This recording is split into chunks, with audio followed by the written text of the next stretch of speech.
Hello everyone, আসসালামু আলাইকুম। আপনারা যদি আইফোন ইউজার হয়ে থাকেন তাহলে এই ভিডিওটি আপনাদের জন্য মোস্ট ইম্পর্ট্যান্ট। আইফোন যদি চুরি হয়ে যায় তাহলে আপনারা কিন্তু খুব সহজে সেটাকে খুঁজে পেতে পারেন। যারা চুরি করে আপনার ফোনটা নিবে তারা কখনোই আইফোনের অ্যাপেল আইডি কখনো চেঞ্জ করতে পারবে না, না পারবে তারা পাসকোড চেঞ্জ করতে। অবশ্যই ভিডিওটি কিন্তু খুবই গুরুত্বপূর্ণ এবং ইম্পর্ট্যান্ট। আর এই ভিডিওটি আপনি আপনার ফ্রেন্ডের মাঝে বা ফেসবুক সোশ্যাল মিডিয়াতে শেয়ার করে দেন, আপনাদের বন্ধু বান্ধবদের দেখার সুযোগ করে দেন, যাতে করে যারা আইফোন ইউজ করে তারা উপকৃত হয়।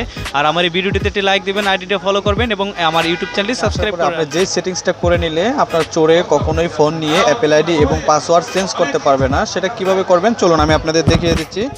তো তার জন্য আপনারা এখান থেকে চলে যাবেন আইফোনের সেটিংসে, এখান থেকে সেটিংস ওপেন করে দেবেন। সেটিংস ওপেন করার পর স্ক্রল করে নিচের দিকে আসবেন, আসার পর এখানে একটা অপশন পাবেন স্ক্রিন টাইম, এখানে একটা ক্লিক করে দেবেন। স্ক্রিন টাইমের এখানে ক্লিক করার পরে আপনি স্ক্রল করে নিচের দিকে আসবেন, নিচের দিকে আসার পর এই যে এখানে একটা অপশন পাবেন কন্টেন্ট অ্যান্ড প্রাইভেসি রিস্ট্রিকশন, এখানে একটা ক্লিক করে দেবেন। এখানে ক্লিক করে দেওয়ার পরে আপনি উপরের দিকে যেই অপশনটা আছে এখানে অফ করা আছে কন্টেন্ট প্রাইভেসি রিস্ট্রিকশন, এটাকে আপনারা অন করে দেবেন। তো অন করে দেওয়ার পরে আবার স্ক্রল করে নিচের দিকে আসবেন, নিচের দিকে আসার পরে এই যে এখানে একটা অপশন পাবেন অ্যাকাউন্ট চেঞ্জিং অ্যালাউ, এখানে একটা ক্লিক করে দেবেন।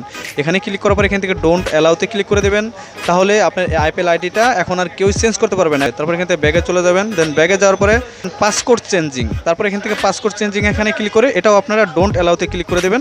হয়ে গেল, বাস। এখন থেকে আপনার আইফোন কেউ চুরি করে নিয়ে অ্যাপেল আইডি চেঞ্জ করতে পারবে না, পাসওয়ার্ডও চেঞ্জ করতে পারবে না, দেন আপনি খুব সহজেই চোরটাকে ধরে ফেলতে পারেন। ভিডিওটি ভালো লাগলে লাইক দেবেন। ধন্যবাদ সবাইকে, আসসালামু আলাইকুম।